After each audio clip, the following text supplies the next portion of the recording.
제가 저희 둘째 형님이 1979년도에 가을에 돌아가셨는데, 돌아가신 후 3년 동안 늘 꿈에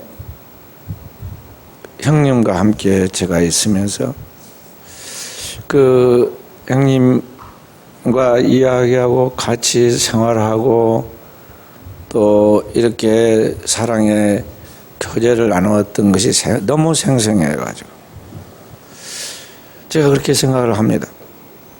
우리 형님이 이렇게 건강하여 잘 살아있고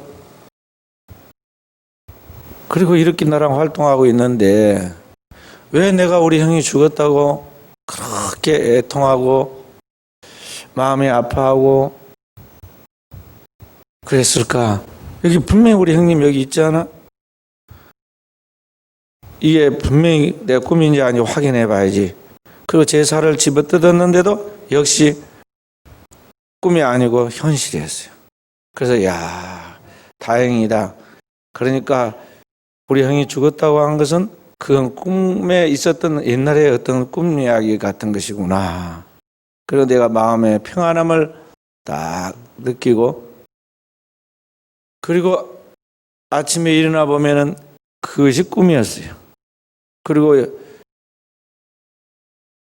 형님은 돌아가신 지가 몇 년 되었고, 나는 분명히 생생하게 살아있는 형님과 지금 교제를 하고 꿈이 아닌 것을 확인까지 했는데, 분명히 이게 꿈이 아니었는데 다시 깨어보니까 이게 꿈이었단 말이죠. 그래서 그게 너무 힘들었어요. 그래서 내가 3년 동안 다시 정리를 했습니다. 3년 만에.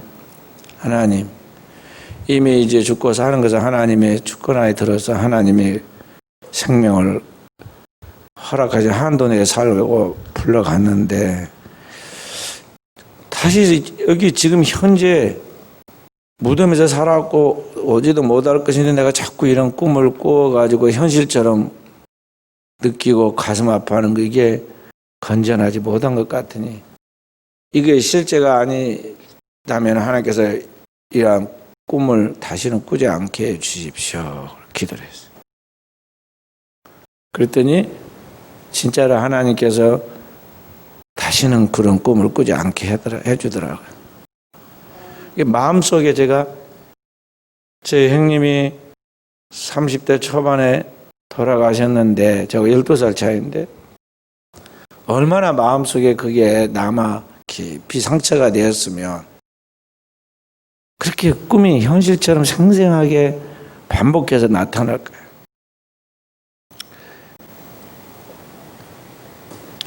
형님이 아프셨고 아프셔서 돌아가시기 전에 저희 집에 왔는데요, 몸이 안 좋으셨으니까 몸이 아픈 걸로 생각하지, 아직은 젊은 나이라 돌아가실 거는 생각을 못 했단 말이죠.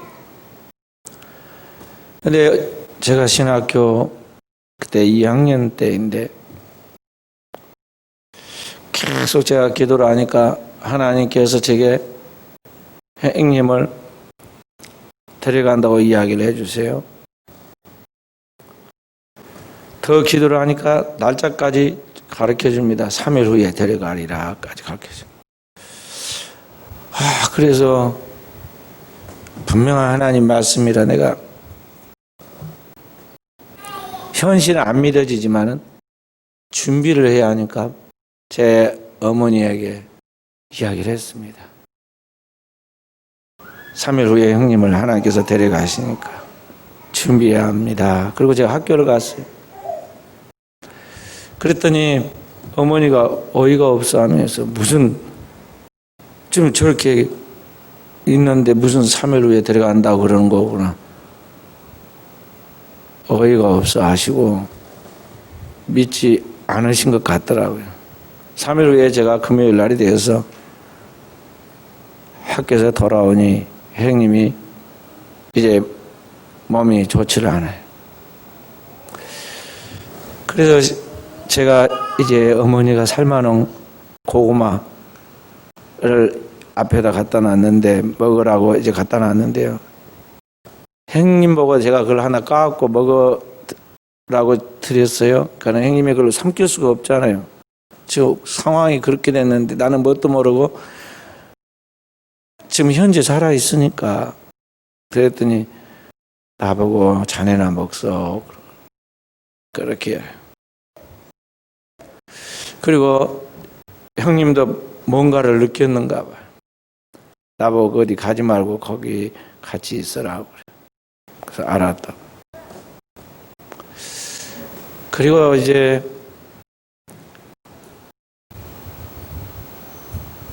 저녁 먹을 무렵 이제 저녁을 먹고 난 그때인지 형님이 거기 계시고 아버님이 옆에서 찬송을 딱 부르고 있습니다.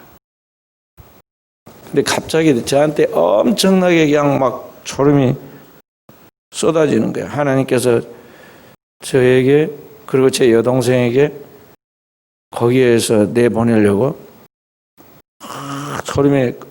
엄청 초름이 덮치는 거예요. 그래서 내가 여동생을 데리고 저쪽 방으로 갔습니다. 그 사이에 어머니는 또 밖에서 김치 담느라고 그 시골 고추 가는 이제 있잖아요. 그 학톡이라고 그러나요? 이거 여기에다 고추를 갈고 있다가는요.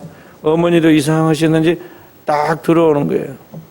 들어오셔가지고 형님 방으로 들어가시고 아버님과 있는데 어머니가 형님이 돌아가신다고 그래요. 내가 들어가려고 하니까 못 들어오게 하더라고. 아버지 어머니만 임종을 보려고 못 들어오게 하세요. 그러면서 찬송을 부르는데 돌아가 있어요. 하나님 부르셨어요. 얼마나 제가 마음이 그게 깊이 마음에 잔상으로 남았겠어요. 돌아가시기 전에 그날 오후에 저하고 형님하고 이야기를 나눴는데 형님 이야기를 하시는데 힘든 몸으로 이야기하시는데 눈빛을 보고 알겠더라고요. 돌아가신 형님이 남매 자녀가 있었는데 이 자녀들을 지금 어린 자녀들을 두고 하니까 얼마나 마음에 자식을 두고 하려니까 마음에 안 좋았겠어요. 그래서 형님의 말을 하고 싶어하는 마음이 뭔가를 내가 말 없이 알아들었어요. 그래서 저도 지금 아직 어린 사람인데 이제 그 형님의 마음에 있는 것을 내가 이행하려고 그렇게 마음을 가지고 있었단 말이죠. 그러니까 이 돌아가신 이후에 제 마음속에 이게 꿈과 현실이 이게 도대체 이게 정리가 안 되는 거죠. 그러니까 삶과 죽음의 경계가 이게 불분명해져 가지고요. 제가 3년 동안 돌아가신 형님을 현실 속에서 그대로 동일하게 인식을 하고 느끼고 대화하고 이렇게 있는 거예요.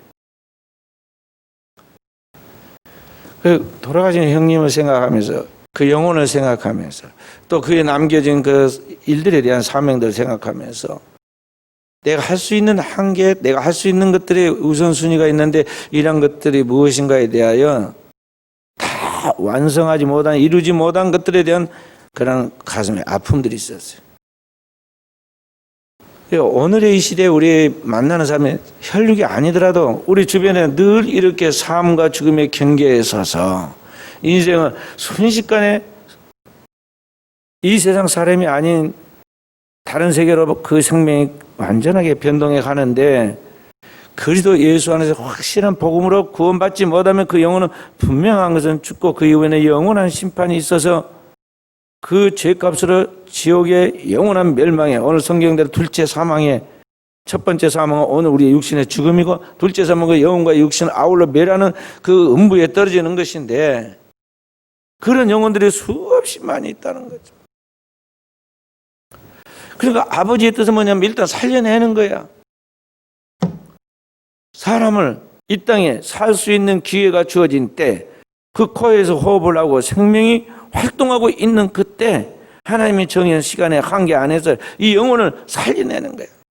불 가운데서 타질 그 사람을 끄집어내듯이, 홍수에 떠내려가서 익사할 그 사람을 물에서 끄집어내듯이, 이 땅에 있는 그 어떤 것보다도 죽을 사람 살리는 가장 우선적이고 급하고 긴급한 일이듯이 하나님의 뜻은 지옥에 들어갈 영원히 멸망받을 영혼을 살려내는 것, 이것처럼 더 소중하고 귀하고 급한 건 없다는 거죠.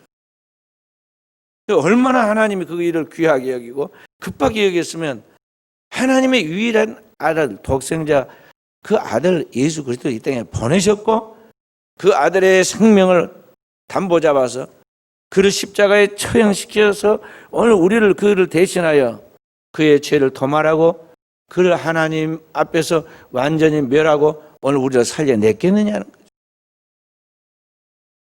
그렇기 때문에 우리가 이 땅에 살아가고 있는 삶은 그것에 비교하면 아무것도 아니다 이 말이죠. 세상에 있는 모든 것들의 삶은 단지 놀이일 뿐이에요. 그 놀이가 좀 진지하고 덜 진지하고, 아이의 놀이가 있고 어른의 놀이가 있고 남자의 놀이가 있고 여자의 놀이가 있어서 차이가 있을 뿐이지, 그 놀이하는 생활은 차이만 있을 뿐이지 그것은 제한적이고 일시적이고 흘러가는 것들이에요. 영원한 것이 아니다는 거죠. 절대적인 거 아니다는 거죠. 절대적이고 영원한 것은 이 생명을 구원하여 천국으로 영원한 생명을 얻게 하여 들어가느냐, 그렇지 않냐면은 그 영혼을 놓쳐가지고 죽어서 지옥의 영원한 멸망까지 들어가는 이 둘 중에 하나만 있을 뿐인 거죠. 가장 긴급한 일이고 가장 중요한 일이에요. 그래서 주님께서 이 땅에서 우리를 구원하시고 천국길을 열어놓으시고 그분이 첫 번째 열매가 되어 하나님 앞에 부활의 열매가 되어 들어가실 때 이 땅에 남겨진 모든 제자들에게 마지막 그의 유언이며 지상 명령을 남긴 말씀이 뭐냐면 너희는 가서 만민에게 복음을 전파하라는 거예요. 믿고 세례를 받은 사람은 구원을 얻을 것이고 믿지 않는 자는 영벌을 얻으리니. 그리고 믿는 자들에게 하나님이 함께 하셔서 성령의 권능으로 표적이 따르게 할 것인데 귀신이 떠나고 죽은 자가 살아나고 안전병이 일어나고 세상에서 그 무슨 독을 맞을 때 해를 받지 아니하고 너희가 주의 이름으로 손을 얹고 기도하면 병든 자 낫게 해준다. 주님이 약속하신. 세상 끝날까지 항상 그 일을 할 때는 주님이 함께 해주겠다고 그랬어요. 복음을 전하는 그 일에 그런 성령의 권능이 따르게 될 것을 약속하셨다는 거죠. 그래서 오늘을 사는 우리는 정신을 바짝 차리고 무엇이 최우선순위인가, 삶에서 가장 중요한 것이 무엇인가, 가장 값어치 있는 게 무엇인가를 알고 거기에 우선순위를 두고 거기에 시간과 정력과 물질과 나의 모든 에너지를 집중해야 돼요. 그게 삶의 성공의 비결이에요. 땅에서 살아가는 모든 것은 내가 아니어도 된다. 내가 없으면 다 안 될 것 같죠? 다 내가 없어도 돌아가. 내가 대통령 안 되고 내가 정치 안 하면은 절대 안 될 것 같이 이야기도 하지만 그 사람 없으면 또 다른 사람 나와서 대통령하고 다 국가 돌아갑니다. 이 가수 없으면 세상에 가수 없을 것 같죠? 그 가수 없어도 또 다른 가수 나와가지고 더 노래 잘 부르고 다 잘합니다. 응? 다 잘해.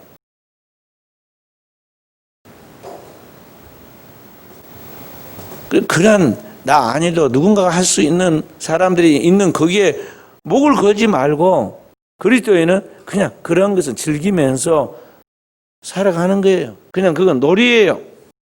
세상 살이다니까요. 살이는 세상 놀이야.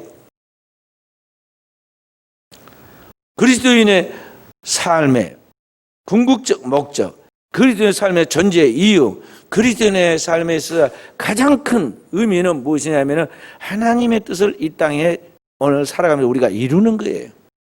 주님께서 이 땅에 아버지의 뜻을 행하러 왔다고 하신 것 같이 오늘 우리도 이 땅에 하나님의 보냄을 받았을 때 우리의 삶의 존재의 의미와 목적은 뭐냐면 이 땅에 하나님의 뜻을 이루어가는 것이다 하는 것이죠. 주님이 내 아버지의 뜻이 하나님의 아들 예수 그리스도를 보고 믿는 자마다 멸망치 않고 영생을 얻게 만드는 그것이라 말씀하신 거지. 오늘 우리의 목적도 나를 통해서 예수 그리스도가 드러나고 그리스도 예수를 만나서 구원받아 영원한 생명을 얻게 만드는 것이 오늘 살아가는 나의 존재의 의미며 목적이라는 걸 알고 거기에 삶의 목적과 목표를 두고 오늘을 살아가야 한다는 것이죠. 그리하면 나머지 모든 것은 학생은 공부 잘하는 것, 직장에서 사업하는 사람은 직장의 일이 되는 것, 그리고 모든 정치하는 사람은 정치하는 것, 다 하나님이 이 모든 걸 너에게 더하여 주신다 그래서 로마서 8장 32절에 아들을 아끼지 않고 내어주시니까 모든 것을 은사로 너에게 주시지 않겠느냐. 하나님의 아들도 내어주신 분이 하나님의 창조는 이 세계 하나님의 모든 것을 가지고 아낌 없다는 거죠. 다 주겠다. 너희가 악한 종류의 그런 죄인일지라도 자녀에게만큼 모든 걸 내어줄 줄 알거든. 제가 짧은 동영상 하나를 봤는데요. 펭귄 한 마리가 북해에서 얼음을 뚫고 물고기들을 잘 자라는 물고기들을 많이 잡아먹었어요. 배가 불룩 깨진 그가 물가로 나왔습니다.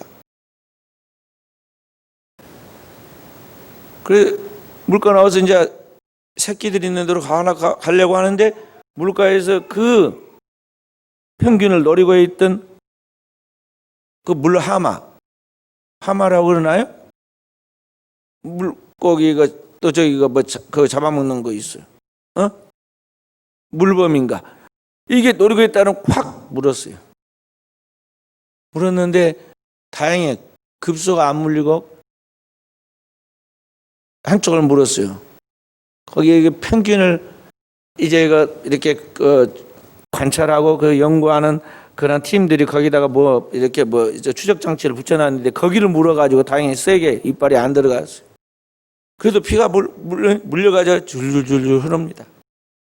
그 몸뚱이를 가지고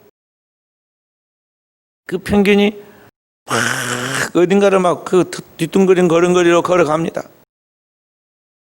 눈보라가 몰아치는데 걸어가는 그 좌우에 빨간 핏자국이 쭉 있습니다. 그래도 갑니다. 가다가 넘어지는 그 몸을 이 발로 밀면서 배로 막 갑니다. 그리고 어디로 갔느냐? 펭귄들 모여있는 군락지로 딱 도착했어요. 수만 마리 펭귄들이 거기 있는데 거기서 자기 새끼를 어떻게 찾을 거예요? 분명히 찾기만도 한나절 이상 걸릴 건데 어떻게 찾을까? 그러기 전에 쓰러지면 어떻게 할까? 그런데 딱 보이는 펭귄 군락지에 보이는 거기에서 애미가 뭐라고 삐삐삐 하고 소리를 냅니다. 그러자 그 수만 마리 펭귄 중에 한 마리가 툭 튀어와서는 막 쏜살같이 달려서 자기 애미를 찾아옵니다. 그래가지고 새끼를 만난 그 애미가 뱃속에 그 잡아왔던 물고기를 자기가 먹고 소화시키지 않고 딱 담아놔요. 그렇게 된가 봐요. 소화가 안 되도록 어떻게 한가 봐. 그걸 하나씩 교훈해가지고 새끼 입에다가 물려줍니다. 비물 짐승도 자기 새끼를 그렇게 돌보는 사랑의 마음을 주잖아요. 우리 인간들도 그 자녀를 사랑하는 부모의 모성애가 있어서 지금까지 인류의 역사가 보존되어 온 거거든. 너희가 죄인으로서 죄성을 가지고 있는 악한 죄인일지라도 자식에게 그렇게 할 줄 알거든. 하물며 선하신 아버지께서 만물을 창조하시고 만물의 근원이 되어서 우리를 돌보시는 그 하나님 아버지께서 너희에게 좋은 것을 주시지 않겠느냐? 주님이 그렇게 말씀하셨어요.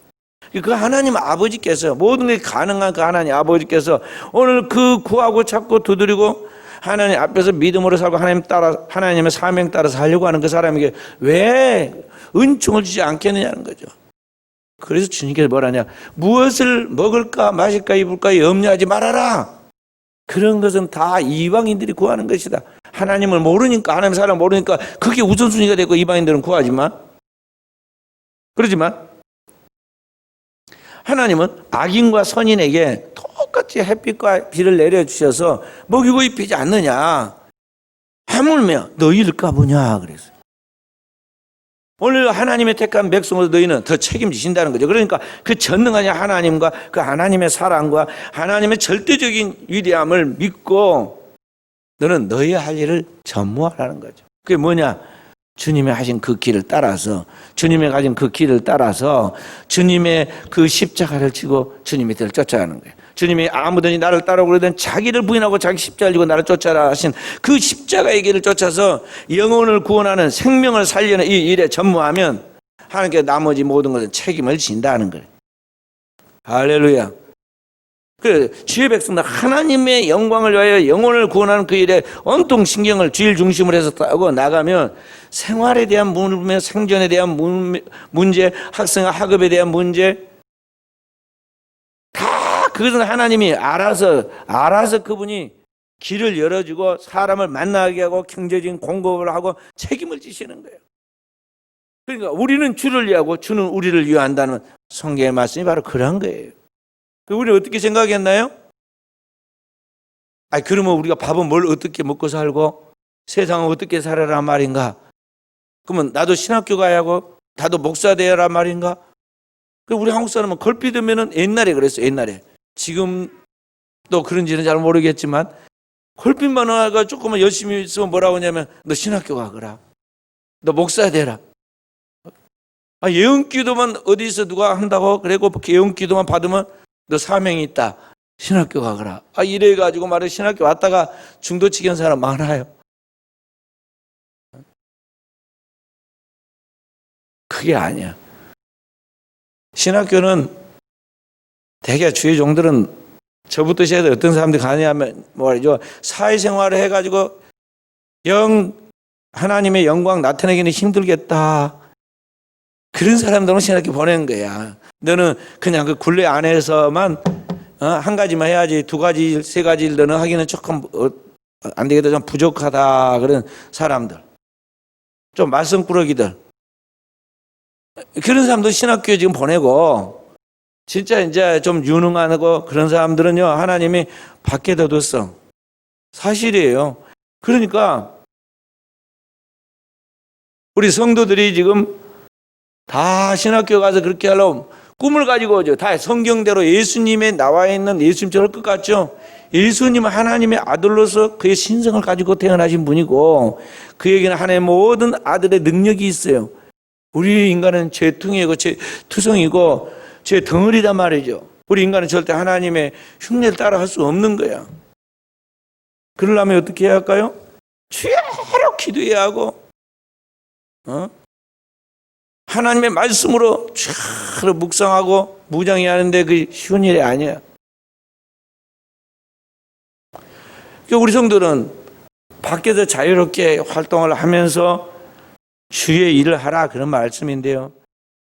그렇다고 해서 이제 나는 주의 신학교를 가서 목사가 아닌 주의 종이 아니다.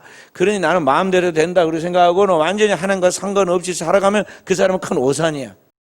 거기에서 살면서도 삶의 우선을 먼저 하나님의 나라와 의를 구하고 영혼을 살리는 주님의 그 유업의 지상 명령을 감당하라고 하나님께서 우리에게 기회를 줬기 때문에 더욱 감사함으로 순서를 바꾸지 말고 최선을 다해서 하나님 앞에 신령한 복도 받고 땅에서 기름진 복도 받아가지고 주의 몸된 교회를 잘 공개해 나가라는 것이지 마음대로 해도 좋다가 아니에요. 출애굽한 이스라엘 백성들이 나왔는데 다 이스라엘 백성들은 하나님의 일꾼이고 주의 종들이죠. 선민이에요. 근데 그 중에서 또 뽑아 하나님께서 12지파 중에 한 지파를 뽑았는데 4지파를 뽑았어요. 4지파는 뭐냐면 이스라엘 12지파가 책임져야 할 그 책임을 12지파의 장자들을 대표해가지고 레인으로 이제 대속해 놓고 레인들이 이스라엘 12지파의 장자들이 해야 할 몫을 하나님 앞에 밥만 먹으면 그것만 감당하는 거예요. 그래서 이스라엘 백성들이 그 돈을 속죄 헌금을 하나님 앞에 바쳤어요. 매년.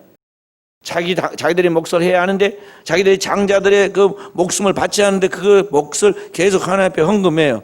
소득의 10의 1조를 내고 그 소득의 10의 1조를 내는 그 레위인들을 먹여 살리면서 레위인들의 11조를 다시 걷어가지고 그걸 제사장들에게 주고 제사장들이 생활하게 하고 제사장과 그 레위인들은 그렇게 크지도 않은 성막에 하나님의 법궤를 모시고 그 백성들을 위하여 하나님의 말씀을 대신해서 속죄하고 속죄한 그들에게 축복하고 그 백성들이 와서 하나님 앞에 예배하는데 그 예배를 돕는 역할을 감당하도록 했단 말이죠.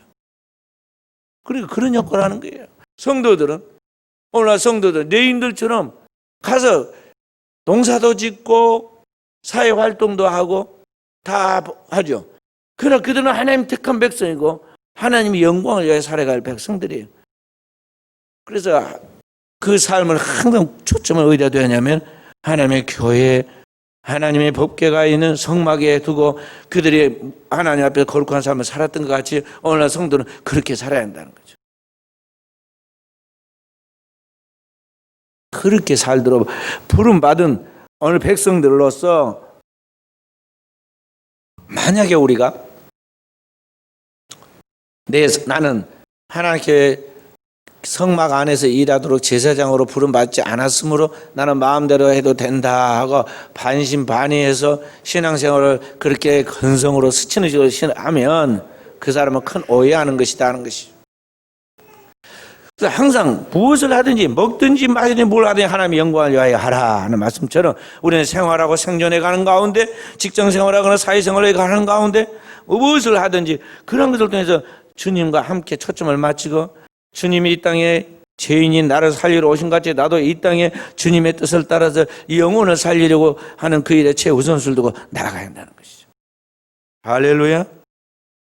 그렇게 할 때 하나님이 우리와 동행해 주시는 거예요.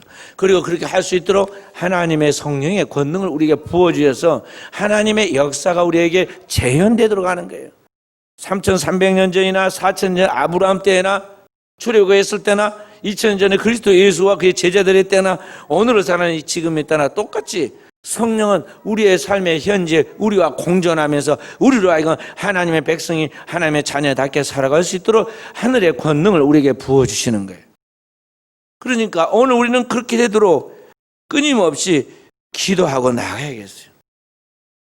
그리스도인의 삶에서 절대 빠지지 않은 생활 필수적인 삶이 뭐냐면 기도예요. 성막에 들어가면 이스라엘의 하나님 법궤를 모신 성막에 들어가면 첫 번째 성소에 뭐가 있냐면 거기에 말씀의 떡상과 기도의 분향단과 그리고 하나님의 말씀의 빛을 비치는 그 촛대가 있어요. 촛대. 그게 분향단이 분향하는 그 단이 뭐냐면 기도예요. 기도가 성도의 그 하나님께 올리는 분향이에요.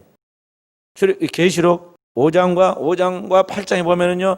성도들이 드는 기도가 하나님께 큰 금그릇에 쌓여가지고 천사선에 받들어져 하나님 보좌에 올라간다고 그렇게 나와 있어요. 성도는 끊임없이 기도의 향을 올려야 돼요. 너희 몸에 하나님의 성령이고 성령이 너희 안에 거하신다 그랬잖아요. 하나님의 성령이 내 안에서 끊임없이 우리의 기도를 들으시고 우리의 심령 깊은 곳에 있는 것을 말할 수 없는 탄식으로 하나님 앞에 영의 음성으로 바꿔서 하나님 보좌로 가지고 올라가는 거예요. 그러면 그 하늘에 상달된 그 기도가 우리의 삶 속에 이제 하나님의 좋은 것으로 가장 최선의 것으로 응답되어 나오는데요.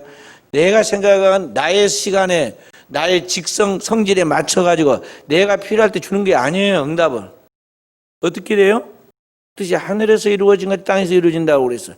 하나님의 뜻에 맞게 하나님의 방법으로 하나님 보실 때 가장 최선의 것을 하나님의 시간에 맞춰서 우리에게 딱 떨어뜨려 주는 거예요. 아이들이 장난감 주라고 다 주고 칼 주란다고 칼 주고 돈 주란다고 있는 대로 다 주고 그러나요? 그런 부모 없어요. 부모는 아이의 수준에 맞춰가지고 아이에게 지금 있어야 할 것이 무엇인지 그 아이에게 필요한 것을 주죠. 지금은 아니야. 다음에 내가 몇 살 되면은 이거 허락해 줄게. 지금 이것은 너가 싫다고 그래도 먹어야 돼. 이건 건강에 좋으니까 먹어. 그래가지고 막 먹이고. 부모가 다 자녀의 앞길을 알아서 먹을 거, 입을 거, 생활하고 책임져 주고 필요한 걸 인생을 살아갔던 부모로서 자녀의 인생을 위해서 가장 좋은 것을 그때에 맞춰 주잖아요. 하나님 아버지는 더 세밀하셔. 우리는 5분 후에 누구를 만날지 어떤 일을 해야 가장 좋은지 잘 몰라요. 내가 교회 가고 생각대로 되는 거 있으면 손 들어봐요. 하나도 그렇게 된 사람 없어. 하나님만이 영원부터 영원까지 우리를 가장 잘 아시죠. 그래서 하나님이 오늘 우리 해야 할 일, 만나야 할 사람, 그리고 그런 것을 통해서 이루어 놓은 그 결과들에 대하여 하나님이 가장 좋은 것을 딱 주신다 이 말이죠. 그러니까 우리 그리스도인은 그런 성령의 음성과 성령의 흐름과 성령의 인도함을 따를 수 있도록 깨어 있어야 하는데, 그 깨어 있는 것이 뭐냐면 성도의 기도예요. 그래서 기도해야 돼.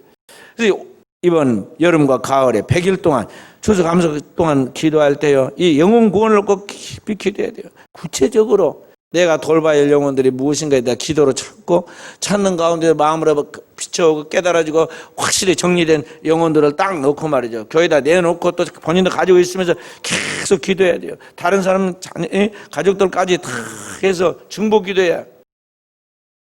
하나님의 때 다 봄에 꽃필 나무, 여름에 꽃필 나무, 가을에 꽃필 나무 다 알고, 그때 맞게 꽃도 피고 열매도 맺고 하나님이 아십니다. 기도한 것은 절대 헛되지 않고 반드시 이루어진다는 거죠. 그래서 성도들은 믿음을 가지고 기도해야 돼요. 우리 조미 집사님이 아까 오전 예배 신랑과 함께 들어갔는데요, 내가 그날 아침에 보니까요, 아침 새벽기도 나왔어. 근데 길게 기도를 못 하더니 들어가 신랑 밥 차려주러 갔는가 봐, 직장에 가니까. 그러더니 우리가 기도가 끝나고 무릎에 또 들어오더라고. 이제 다시 기도가 부족하니까 출근시켜 또 와서 기도한 거. 그래서 이제 오늘 기도 많이 하고 가는구나 그랬더니 오전 늦게인가 오후 일찍인가 또 와서 기도하더라고. 기도해. 하여간 시간만 남으면 기도를 해. 은혜를 제대로 받아가지고 아직 이게 세상 때나 교회 때가 안 묻어가지고 순수하게 이렇게 기도하는구나. 심히 기도해요. 영적 권위가 있으니까 다 이렇게 가족들을 끌지 않아요. 그럼 우리 성도들이 기도를 항상 최우선 정책으로 삼고 그렇게 해야 돼요. 예수님이 하신 그대로 따라서 해야 돼요. 새벽 미명에 일어나서 한정한 곳에 나가 기도하셨다 하는 것까지. 주님께서 다 일과가 끝나고 돌아간 다음에 혼자 남아가지고 밤에 맞도록 중요한 목적을 놓고 12사도를 뽑는 문제, 세례 요한이 이제 붙잡혀서 죽게 되어서 이제 주님 홀로 그 사역을 이제 제대로 이뤄가야 할 그때 겟세마네 동산에서 이제 주님께서 십자가를 지기 전날, 그때 중요한 문제가 있을 때마다 주님께서 절박하게 하나님 앞에 기도했어요. 성경에 보면은 두 곳에 그런 기도한 장면 이야기 나오는데요, 누가 보면은 거기 22장 44절에 그런 말씀이 나옵니다. 주께서 힘쓰고 애써 더욱 간절히 기도하시니 땀이 땅에 떨어지는 핏방울 같이 됐더라 그랬고, 얼마나 진액을 뽑고 기도를 했더니 천사가 나와 힘을 돕더라 그런 말씀. 히브리서 5장 7절에 보면 그는 이 땅에 계실 때 자기를 능히 죽음에서 구원하실 이에게 심한 통곡과 눈물로 간구와 소원을 올렸더니 그 경외하심을 인하여 들으심을 얻었다 그래요. 그렇게 간절히 절박하게 기도한 거예요. 우리는 너무 피곤해가지고 못해. 많이 밥을 먹고 이제 피곤해서 이제 많이 먹고는 배가 불러서 못해. 그 다음에는 나와가지고 조금 기도하려면 이번에 이제 졸려서 기도를 못해. 그러던 사람이 TV를 떡 열어놓으면은요, 뭐, 1시간도 좋아. 1시간 반도 좋고. 우리나라 사람들이 평균 1시간 반 이상 TV를 본다고 그러더라고. 2시간도 좋고. 옛날에는 동해물과 백두산이 할 때까지 본다고 그랬는데 이제는 동해물과 백두산이도 없고 말이죠. 밤이 맞도록 주님이 기도하셨다고 그러는데 밤이 맞도록 TV만 틀어놨더라. 그리고 나서 뭘 어떻게 우리가 하겠습니까? 이번 이 100일 동안은요, 진짜 하나님 앞에 기도해야 돼. 영혼을 사랑하는 마음으로, 영혼을 돌보. 하나님은 절대 믿는 믿음을 가지고 기도해야 돼. 코로나로 인해서 지금 완전히 세상이 딴 세상이 되었듯이요. 교계도 완전히 지금 알곡과 쭉정이가 갈라지듯이 갈라졌어요. 진짜 하나님의 전능하심과 그분의 사랑과 그분의 함께 하심과 그분의 역사를 믿고 나가는 사람은 순종해서 교회에 나옵니다. 믿음이 더 커졌습니다. 그리고 더 담대해졌고 하나님의 축복을 경험합니다. 그렇지 못한 사람은 여전히 두려움에 쌓아가지고 교회만 가면 죽을 것 같은 생각이 들고 육신의 편안함과 쉼의 재미가 그를 완전히 익숙하게 만들어서 교회에 가기 싫습니다. 교회 안 나와요. 핑계거리는 많아졌어요. 그래 영이 죽어버립니다. 요한복음 6장 63절에 살리는 것은 영이니 육은 무익하니라 그랬는데 육신을 살리려고 막 그래서 지금 코로나로 인해서 죽을지 모르니까 안 간다고 그래가지고 교회도 안 가고 그렇게 살려는 몸뚱이가 다른 것으로 죽는다니까요. 물에 빠져 죽고 불에 타져 죽고 교통사고 나서 죽고 암에 걸려 죽고 다른 것으로 죽어. 더 많이 죽어 지금. 교도소에는 예배를 못 드리게 해요. 코로나 들어온다고. 그랬더니 교도소 안에서 얼마나 싸움이 나고 다툼이 나가지고 문제들이 지금 커졌어요. 그래서 지금 어떻게 저걸 할까 지금 교도소 안에도 지금 영상 시설을 갖추라고 그랬습니다. 영상 예배를 드리려고 교도소 안에 지금 그거 준비하고 있어요. 영이 살아야 모든 것이 살아나는데 영이 죽어 있으니까 살리는 건 영인데 영이 죽어 있으니까 나머지가 될 것도 안 된다는 거죠. 그래서 우리는 역설적으로 우리 교회는 영혼을 살려야 돼요. 영혼을 살리는 것은 말씀과 기도밖에 없어요. 그래서 성도는 예배를 통해서 부지런히 하나님의 말씀을 축적해야 하고 그 축적한 말씀을 마치 소가 되새김질하듯이 계속 기도로 되새김질해서 내 영혼에 살이 되고 피가 되고 양식이 되도록 만들어야 한다는 것입니다. 그리고 기도한 그 사람들을 부지런히 돌봐야 돼요. 씨를 뿌렸으면 가꾸어야 하잖아요. 뭐를 심어놓고 가만히 놔두면 자라는 게 아니에요. 물고래로 살펴서 물이 들어가는지 거기에 짐승이 와가지고 뉘어놓지는 않았는지 피가 나와가지고 영양을 뺏지는 않는지 늘 살펴가지고 그 돌봐야 돼요. 그렇게 해서 그 곡식을 자라게 하듯이 어느 한 영혼을 놓고 기도하면 그 영혼을 사랑으로 관심을 가지고 계속 돌봐야 돼요. 밖에 우리가 써는 거 1000번의 기도 100번의 방문을 통해서 10번만 교회에 오면 그 사람이 이제 교회 신자가 되는 거예요. 그 많은 정성이면 다 대대하고 있어. 그러니까 오늘 우리는 이때 우리에게 맡겨진 이 영혼들을 주님이 말씀하셔 죽도록 충성하라 하신 말씀처럼 우리 하나님 앞에 생명을 바치고 충성해야겠어요. 사도 바울이 제1차 세계전도, 제2차 세계전도, 제3차 전도여행을 끝마치고 비전이 또 커졌어요. 그 뭐냐면 내가 로마도 가서 전도해야겠다는 그러한 영혼에 대한 큰 꿈이 생겨서 로마를 보러 가야겠는데요.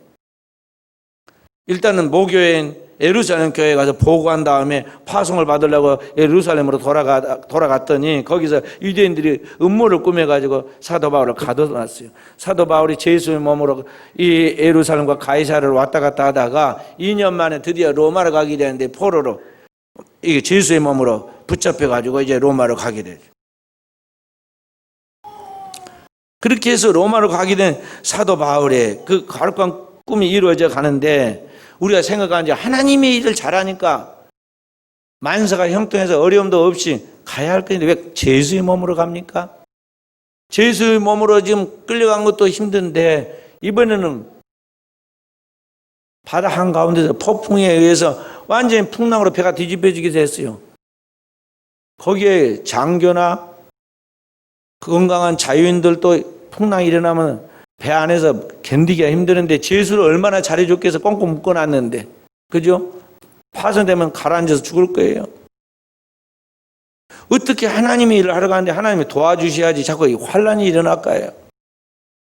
그게 하나님 뜻이었어요. 사실은 하나님이 그렇게 해서 그로 하여금 이 로마에 가서 가장 낮은 계층의 죄수들, 여자, 가난한 사람들에게 복음이 증거되고 또 그들을 지키는 군인들이 복음화되고 그렇게 해서 로마의 최고위층, 로마의 귀족들, 황제들까지 복음화되게 만들어서 나중에 기독교 공인이 이루어지게 되고 세계 복음화가 로마를 통해서 이루어지게 만든 거예요. 하나님의 영혼을 바라보는 하나님의 섭리 속에서 이루어지는 일인데 사도 바울이 그런 과정 속에서 지금 잠깐 환난을 당하는 거죠. 그러면 사도 바울이 그걸 몰랐느냐? 정확하게 이렇게 될 것이라는 것은 아직 경험을 안 해서 몰랐지만은 영감을 통해서 그가 알았어요. 환난이 나에게 있다는 걸 알았어요. 그런데 뭐라고 그가 말하고 예루살렘으로 들어가느냐면, 사지로 들어가느냐면 사도행전 20장 24절에 보면 그렇게 말씀합니다. 나의 달려갈 길과 주 예수께 받은 사명과 하나님의 은혜의 복음을 전하려 하면은 나의 생명을 조금 더 귀한 것으로 여기지 아니하노라. 이 사도 바울은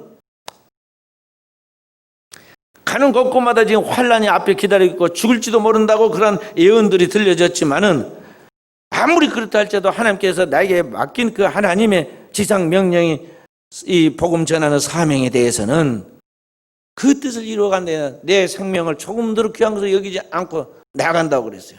그 목숨을 걸고 충성한다는 것이죠. 주님께. 그랬더니 나중에 어떻게 됩니까? 사도 바울 로마로 건너가서 거기서 복음을 전해서 일찍이 예루살렘에서 성령 받고 흩어져 있던 유대인 중에 이미 로마에 가서 복음을 믿고 있는 사람들이 있었는데 그 복음이 뿌리 내리고 정착돼서 완전하게 로마 교회가 세워지도록 하는데 두 큰 공로자가 누구냐 하면 베드로와 사도 바울이에요. 그리고 그 두 분이 거기서 순교의 피를 뿌림으로 거기에 하나님의 교회가 완성되어서 1000년 동안 로마 카톨릭 교회가 중심이 돼가지고 세계 복음화에 공헌하죠. 그렇기 때문에 오늘 주님께서 우리에게 어떤 일에 쓰임을 받기를 원하느냐? 하나님 앞에서 영혼을 바라보고 내 인생이 이 땅에서 진정한 성공을 통해서 사람한테 명예를 얻고 부귀 영화를 누리고 일시적으로 살다 지옥 가기를 것이 너의 꿈이냐? 아니면 그리스도와 함께 고난받다가 그리스도와 함께 그 하나님 나라에서 영광받는 그 영원한 축복을 받는 게 너의 꿈이냐? 선택하라고 우리가 말씀하시고 이 하나님 앞에서 우리에게 분명히 보여주는 하나님의 비전, 하나님의 영원한 이 환상을 가지고 달려가도록 그 사명을 삼고 살아가도록 죽도록 충성하라는 것이에요. 그러면 하나님은 반드시 어떻게 하신다? 우리를 책임져 주신다. 열매 맺게 하신다. 이 땅에서도 열매를 맺게 하고 영혼을 축복해 주시는 거예요. 아브라함과 다윗의 자손 예수 그리스도의 계보를 통해서 그 믿음으로 나가는 우리가 바로 그 하나님 앞에 그리스도 예수의 족보에 들어가는 영원한 축복을 누리게 된다는 것이죠. 그래서 그냥 하나님의 꿈을 가지고 오늘을 우리가 믿음으로 살아야겠어요. 순천은혜교회는 많은 연단을 통해 여기 온 거예요. 그냥 온 게 아니에요. 그렇지 않아요? 우리 순천은혜교회는 진짜 은혜 가운데 연단을 통해서 여기까지 왔기 때문에 성도 한 사람 한 사람이 진짜 귀한 분들이고요. 이 단계 오기까지 환난을 많이 거쳤다고요. 이제는 하나님 앞에 열매를 맺을 때가 되는데요. 열매를 맺을 때는 자라게 하시는 하나님이시다 그랬어요. 열매를 맺고 자라게 하시는 하나님이셔. 우리가 잘해서 된 게 아니에요. 뿌리는 이가 따로 있고 그 다음에 거두는 이가 따로 있다 그러는데 우리가 지금 뿌리에서 거둔 게 아니다 이 말이죠. 이제는 우리는 하나님 앞에서 거둬들이는 사명을 가지고 지금 나아가야 돼요. 올해는 이제 이 거둬들여야 돼요. 거둬들여. 그동안에 하나님 앞에서 많이 기도하고 뿌려진 것이 이제는 거둬져야 하는데 이 사명, 거두는 사명도 잘해야 돼요. 한 해 농사를 잘못 거둬놓으면요 망치는 거예요. 게을러 가지고 그냥 논밭에 안 나고 놔두면요 비가 와가지고 그냥 그의 농사 다 버리는입니다. 열흘 안에 빨리 거둬들여야 한다고. 지금 우리가 거둬들이는 때야. 거둬들여. 그래서 올해가 그러한 하나님의 주시는 은혜와 은총과 사명의 때라는 걸 알고 우리 성도들이 참 믿음으로 순종해 보시기 바랍니다. 제가 이제 매주일마다 타이밍에 맞춰서 하나씩 그 일해 나갈 것들과 사명들을 점검할 수 있도록 제가 그러한 것들을 함께 우리 일꾼들과 함께 이렇게 이제 세워갈 것인데요. 잘 순종해 나가면 반드시 하나님이 올 가을에 열매를 주십니다. 미물 풀씨 하나도 반드시 결실하는데 하나님의 백성들에게 그 열매가 없느냐? 반드시 하나님 주신다는 걸 알고 오늘 또 우리 사랑하는 성도들이 하나님의 꿈을 가지고 그 하나님의 거룩한 사역에 같이 동역해 나아감으로써 주께서 우리에게 주신 약속과 그 약속에 대한 성취를 경험하는 승리가 있기를 주의 이름으로 축원드립니다.